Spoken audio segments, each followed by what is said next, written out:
ਇੱਥੇ ਹੈ ਜ਼ਰੂਰ ਹੈ, ਆਈ ਐਗਰੀ, ਬਟ ਨੈਗਲੀਜੀਬਲ। ਇੱਥੇ ਤਾਂ ਹੈਗੀ ਜਾਤ ਪਾਤ, ਕੈਨੇਡਾ 'ਚ, ਇੰਡੀਆ 'ਚ ਨਹੀਂ, ਇੱਥੇ ਹੈਗੀ ਜਾਤ ਪਾਤ। ਨਾ ਕੋਈ ਗੱਲ ਨਹੀਂ ਹੈ, ਸਾਰੇ ਇੱਕ ਹੀ ਬਾਬੇ ਨਾਨਕ ਨੇ ਦਾ ਆਖਿਆ ਵੀ ਹਿੰਦੂ ਮੁਸਲਮਾਨ ਸਿੱਖ ਸਾਰੇ ਇੱਕ ਹੀ ਆ। ਇੱਥੇ ਬਹੁਤ ਹੈ ਕਿਉਂਕਿ ਰੀਜ਼ਨ ਬਿਹਾਈਂਡ ਦੈਟ ਕਿਉਂਕਿ ਜੱਟ ਫੈਮਿਲੀ ਜਿਹੜੇ ਅਗਰ ਮੈਂ ਬਿਲੋਂਗ ਟੂ ਪੰਜਾਬ ਕਵਾਂ ਤੇ ਕਾਫੀ ਟਾਈਮ ਦੇ ਵਸੇ ਹੋਏ ਹੈ ਤੇ ਉਹਨਾਂ ਨੂੰ ਲੱਗਦਾ ਹੈ ਕਿ ਹਾਂ ਇਹ ਕੈਨੇਡਾ ਸਾਡਾ ਹੈ। ਇੱਥੇ ਨਹੀਂ ਬਹੁਤੀ ਮਿਲਦੀ ਹੈਗੀ, ਪਰ ਥੋੜਾ ਕਿ ਜਿੱਦਾਂ ਵੇਅਰ ਹਾਊਸ ਵਗੈਰਾ ਹੈਗੇ ਆ ਉਹਨਾਂ 'ਚ ਥੋੜੇ ਕੁ ਲੋਕੀ ਦੇਖਦੇ ਆ, ਅਜੇ ਵੀ ਸਟਿਲ ਹੈਗੀ ਆ, ਆਪਣੇ ਲੋਕ ਨਹੀਂ ਹਟਦੇ ਹੈਗੇ ਜਿੱਥੇ ਮਰਜ਼ੀ ਚਲੇ ਜਾਣ, ਪਰ ਇਹ ਚੇਂਜ ਨਹੀਂ ਹੋ ਸਕਦੇ ਹੈਗੇ। ਨਹੀਂ ਵੈਸੇ ਜਿੱਦਾਂ ਕਈ ਵਾਰੀ ਕੋਸ਼ਿਸ਼ ਕਰਦੇ ਅਗਲੇ ਦਾ ਲਾਸਟ ਨੇਮ ਫਾਈਂਡ ਕਰਨ ਦੀ ਜਾਂ ਕੋਈ ਹੋਰ।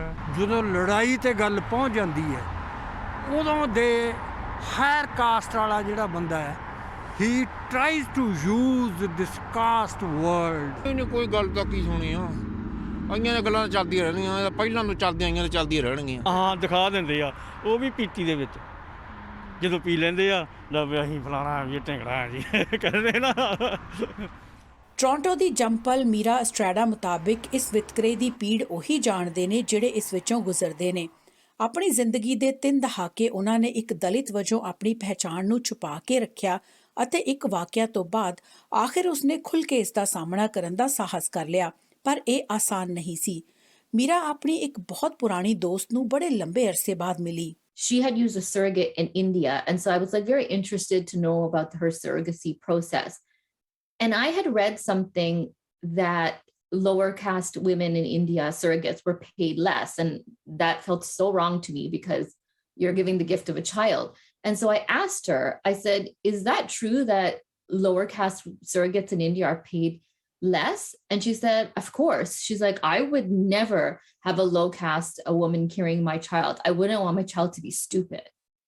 And when she said that, I actually got tears in my eyes, and it still makes me feel very upset. ਇਸੇ ਤਰ੍ਹਾਂ ਕੁਝ ਹੋਰ ਵਾਕਿਆ ਯਾਦ ਕਰਕੇ ਮੀਰਾ ਦੱਸਦੇ ਨੇ ਕਿ ਕਿਸ ਤਰ੍ਹਾਂ ਰਿਸ਼ਤਿਆਂ ਜਾਂ ਵਿਆਹ ਦੀ ਗੱਲ ਨੂੰ ਲੈ ਕੇ ਜ਼ਾਤ ਦੇ ਆਧਾਰ ਤੇ ਤੰਜ਼ ਕੱਸੇ ਜਾਂਦੇ ਨੇ। It's not that same overtness, but subtle it is so much, because I remember even especially in my 20s when it was, people were trying to set you up and aunties are trying to set you up for marriage, they would say to me, oh, this boy is from such a good family, he's a good boy. And I kept thinking to myself, am I not a good girl? Because when they're saying that, they're implying that this is from an upper caste family. I would even just hear little jokes, very subtle jokes about, they're not like that, they're not low like that. ਸੁਖੀ ਢਿੱਲੋਂ ਜੋ ਕਿ British Columbia ਵਿੱਚ ਇੱਕ ਅਧਿਆਪਕਾ ਨੇ, ਉਹ ਜ਼ਾਤ-ਪਾਤ ਦੇ ਮੁੱਦਿਆਂ ਨੂੰ ਬਹੁਤ ਨੇੜੇ ਤੋਂ ਵੇਖਦੇ ਨੇ। ਉਹਨਾਂ ਦਾ ਕਹਿਣਾ ਹੈ ਕਿ ਜ਼ਾਤ-ਪਾਤ ਦਾ ਵਰਤਾਰਾ ਕੈਨੇਡਾ ਵਿੱਚ ਵੀ ਪੂਰੀ ਤਰ੍ਹਾਂ ਪਸਰਿਆ ਹੋਇਆ ਹੈ। ਕਈ ਵਾਰ ਇਹ ਸਿੱਧੇ ਤਰ੍ਹਾਂ ਵਿਖਾਈ ਦਿੰਦਾ ਹੈ ਅਤੇ ਬਹੁਤ ਵਾਰ ਘੁਮਾ ਫਿਰਾ ਕੇ। ਪਿਛਲੇ 2 ਸਾਲ ਦੀ ਗੱਲ ਹੈ ਕਿ ਫਰੈਂਡ ਜਿਹੜੇ ਉਹ ਵੀ ਪੜ੍ਹੇ ਲਿਖੇ ਨੇ ਕਿ ਕੈਲੀਫੋਰਨੀਆ ਕਿਤੇ ਗਏ ਤੇ ਆਪਣੇ ਉੱਥੇ ਲੋਕ ਕਾਫੀ ਰਹਿੰਦੇ ਨੇ। ਉਹਨਾਂ ਮੈਨੂੰ ਇੱਕਦਮ ਕਿ ਕਿਸ ਤਰ੍ਹਾਂ ਤੁਹਾਡੀ ਟ੍ਰਿਪ ਰਹੀ, ਏਦਾਂ ਦੀਆਂ ਗੱਲਾਂ ਕਰਦੇ, ਤੇ ਉਹਨਾਂ ਨੇ ਕਿਹਾ ਕਿ ਦੀਦੀ ਬਸ ਲੋਕਾਂ ਦੇ ਘਰ ਚੂੜਿਆਂ ਚਮਾਰਾਂ ਵਰਗੇ ਆ। ਤੇ ਮੈਂ ਕਿਹਾ ਕਿ ਕੀ ਮਤਲਬ ਤੁਹਾਡਾ? ਕਹਿੰਦੇ ਕਿ ਉਹਨਾਂ ਦੇ ਬੱਚੇ ਨੰਗੇ ਪੈਰੀਂ ਤੁਰੇ ਫਿਰਦੇ ਆ, ਖਲਾਰਾ ਘਰ ਚ ਗੰਦ ਪਿਆ ਆ। ਜ਼ਿਕਰਯੋਗ ਹੈ ਕਿ ਕੈਨੇਡਾ ਵਿੱਚ ਸਾਊਥ ਏਸ਼ੀਅਨ ਕਮਿਊਨਿਟੀ ਦੀ ਸੰਘਣੀ ਵਸੋਂ ਵਾਲੇ ਇਲਾਕਿਆਂ ਵਿੱਚ ਕਈ ਜ਼ਾਤ ਦੇ ਆਧਾਰ ਤੇ ਧਾਰਮਿਕ ਅਦਾਰੇ ਸਥਾਪਿਤ ਹੋਏ ਨੇ। ਇਸ ਬਾਰੇ ਜ਼ਿਆਦਾ ਜਾਣਕਾਰੀ ਦਿੰਦਿਆਂ ਲੇਖਕ ਅਤੇ ਚਿੰਤਕ ਕੁਲਵਿੰਦਰ ਖਹਿਰਾ ਨੇ ਦੱਸਿਆ, ਇੱਥੇ ਮੈਂ ਜਿਹੜੇ 2 ਗੁਰਦੁਆਰੇ ਨੇ, ਮੈਨੂੰ ਇੱਕ ਤੇ ਜਿਹੜਾ ਹੈਗਾ ਰਮਦਾਸੀਆ ਗੁਰਦੁਆਰਾ ਜਿਹੜਾ ਚੱਲ ਰਿਹਾ, ਮੇਰੇ ਦੋਸਤ ਨੇ ਮੇਰੇ ਜਿਹੜੇ ਮੈਨੂੰ ਜਾਣਦੇ ਨੇ, ਜਿਹੜੇ ਇਨਵੋਲਵ ਨੇ ਉਹਦੇ ਵਿੱਚ। ਦੂਸਰੇ ਪਾਸੇ ਸਾਡੇ ਰਾਮਗੜੀਆ ਭਵਨ ਹੈ, ਜਿਹੜੇ ਉਹ ਵੀ ਸਾਡੇ ਸਾਥੀ ਦੋਸਤ ਨੇ ਜਿਹੜੇ ਚਲਾ ਰਹੇ ਨੇ। ਜਾਤੀਵਾਦ ਦੇ ਨਾਂ ਦੇ ਉੱਤੇ ਗੁਰਦੁਆਰੇ ਬਣਨਾ ਜਿਹੜੀ ਇੱਕ ਬਹੁਤ ਵੱਡਾ ਸਾਡੇ ਲਈ ਚਿੰਤਾ ਵਾਲੀ ਗੱਲ ਹੈ। ਕੁਲਵਿੰਦਰ ਖਹਿਰਾ ਵੱਲੋਂ ਕਮਿਊਨਿਟੀ ਵਿੱਚ ਸਰਗਰਮ ਰਹੇ ਮੈਂਬਰ ਕੁਲਦੀਪ ਸਿੰਘ ਪਰਦੇਸੀ ਮੁਤਲਕ ਇੱਕ ਵਾਕਿਆ ਸਾਂਝਾ ਕੀਤਾ ਗਿਆ। ਉਹ ਜਦੋਂ ਇੱਕ ਜ਼ਿਕਰ ਕਰਦੇ ਤੇ ਰੋ ਪਿਆ ਕਰਦੇ ਸੀ ਅਕਸਰ। ਉਹ ਇੱਥੇ ਗਿਆਨੀ ਬਣ ਕੇ ਆਏ ਸੀਗੇ ਤੇ ਕਹਿੰਦੇ ਕਿ ਜਦੋਂ ਮੈਂ ਵਾਕ ਲੈਂਦਾ ਸੀ ਤੇ ਇੱਕ ਦਿਨ ਉਹ ਖਾੜਕੂਵਾਦ ਦੇ ਦਿਨ ਸੀ ਤੇ ਨੌਜਵਾਨ ਜਿਹੜੇ ਨਾਲ ਜੁੜੇ ਸੀ ਗੁਰਦੁਆਰੇ ਦੇ, ਉਹਨਾਂ ਨੂੰ ਪਾਸੇ ਕਰਕੇ ਲੈ ਗਏ ਤੇ ਉਹਨਾਂ ਨੂੰ ਕਹਿਣ ਲੱਗੇ ਕਿ ਤੁਹਾਡੇ ਕੋਲੋਂ ਕਿਸੇ ਚੱਜ ਦੇ ਗੁਰੂ ਦਾ ਵਾਕ ਨਹੀਂ ਨਿਕਲਦਾ, ਤੁਸੀਂ ਹਮੇਸ਼ਾ ਛੋਟੀ ਜਾਤੀ ਦੇ ਜਿਹੜੇ ਭਗਤ ਨੇ ਉਹਨਾਂ ਦੀ ਬਾਣੀ ਦਾ ਹੀ ਤੁਹਾਡੇ ਕੋਲੋਂ ਵਾਕ ਨਿਕਲਦਾ ਹੈ। ਖਹਿਰਾ ਮੁਤਾਬਿਕ ਸਿੱਖ ਧਰਮ ਦੇ ਸਿਧਾਂਤਾਂ ਮੁਤਾਬਿਕ ਸਿੱਖ ਧਰਮ ਜ਼ਾਤ-ਪਾਤ ਦੀ ਵੰਡ ਨੂੰ ਨਕਾਰਦਾ ਹੈ। ਪਰ ਜ਼ਾਤ ਦੇ ਆਧਾਰ ਤੇ ਗੁਰਦੁਆਰਿਆਂ ਦੀ ਜ਼ਰੂਰਤ ਕਿਉਂ ਪਈ, ਇਸ ਬਾਰੇ ਅਸੀਂ ਰਾਮਗੜੀਆ ਸਿੱਖ ਸੁਸਾਇਟੀ ਦੀ ਨੁਮਾਇੰਦਗੀ ਕਰ ਰਹੇ ਕਹਿਰ ਸਿੰਘ ਮਠਾੜੂ ਨਾਲ ਗੱਲਬਾਤ ਕੀਤੀ।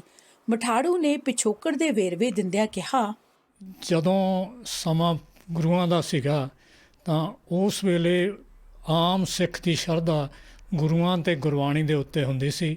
ਸਮਾਂ ਬੀਤਣ ਕਾਰਨ ਉਸ ਟਾਈਮ ਦੇ ਉੱਤੇ ਇੱਕੋ ਹੀ ਕਮਿਊਨਿਟੀ ਜ਼ਿਆਦਾ ਇਸ ਪਾਸੇ ਗੁਰਦੁਆਰਾ ਵਗੈਰਾ ਬਣਾਉਂਦੀ ਸੀ, ਜੋ ਕਿਸਾਨ ਕਮਿਊਨਿਟੀ ਸੀ। ਉਹਨਾਂ ਦੀ ਮੈਜੋਰਿਟੀ ਹੋਣ ਕਰਕੇ ਆਮ ਪਿੰਡਾਂ ਸ਼ਹਿਰਾਂ ਦੇ ਵਿੱਚ ਇੱਕ ਇੱਕ ਗੁਰਦੁਆਰਾ ਹੋਇਆ ਕਰਦਾ ਸੀ।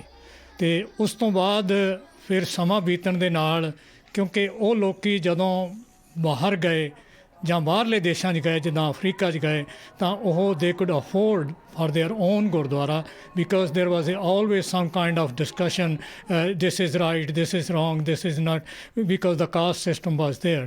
So that way they said, okay, you stay with this gurdwara and we will make our own gurdwara. So we do, and they make the gurdwaras, but the system, whatever the gurus told us, it was the same. There is no difference between one gurdwara to the other gurdwara.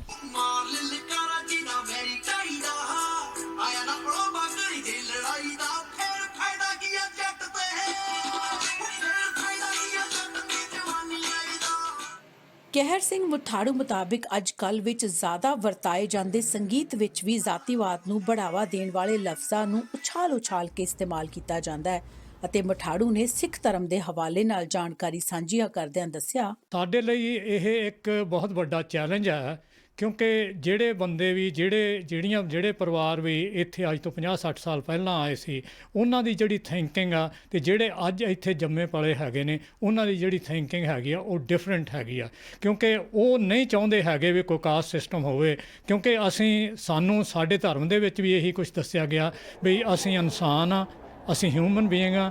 Kulwinder Khaira ਨੇ ਕੁੱਲ ਵਰਤਾਰੇ ਤੇ ਟਿੱਪਣੀ ਕਰਦਿਆਂ ਕਿਹਾ, ਮੇਰਾ ਖਿਆਲ ਹੈ ਕਿ ਜਿਹੜੀ ਸਭ ਤੋਂ ਵੱਡਾ ਜਿਹੜਾ ਜਿਹਦੇ ਵਿੱਚ ਮੁਸੀਬਤ ਹੈ ਕਿ ਅਸੀਂ ਕਦੇ ਵੀ ਜਿਹੜਾ ਕਲਾਸ ਵਾਈਜ਼ ਜਿਹੜੀ ਅਸੀਂ ਸੋਸਾਇਟੀ ਨੂੰ ਦੇਖਦੇ, ਅਸੀਂ ਉਹਨੂੰ ਜਮਾਤ ਦੇ ਆਧਾਰ 'ਤੇ ਨਹੀਂ ਦੇਖਦੇ, ਅਸੀਂ ਉਹਨੂੰ ਜਾਤ ਦੇ ਆਧਾਰ 'ਤੇ ਵੇਖਦੇ ਹਾਂ। ਜੱਟ ਭਾਵੇਂ ਉਹ 2 ਕਿੱਲੇ ਦਾ ਮਾਲਕ ਵੀ ਨਾ ਹੋਵੇ, ਭਾਵੇਂ ਉਹ 4 ਕਨਾਲਾਂ ਦਾ ਮਾਲਕ ਵੀ ਨਾ ਹੋਵੇ, ਉਹ ਫਿਰ ਵੀ ਆਪਣੇ ਆਪ ਨੂੰ ਸਰਦਾਰ ਅਖਵਾਉਂਦਾ, ਜੱਟ ਅਖਵਾਉਂਦਾ ਹੈ।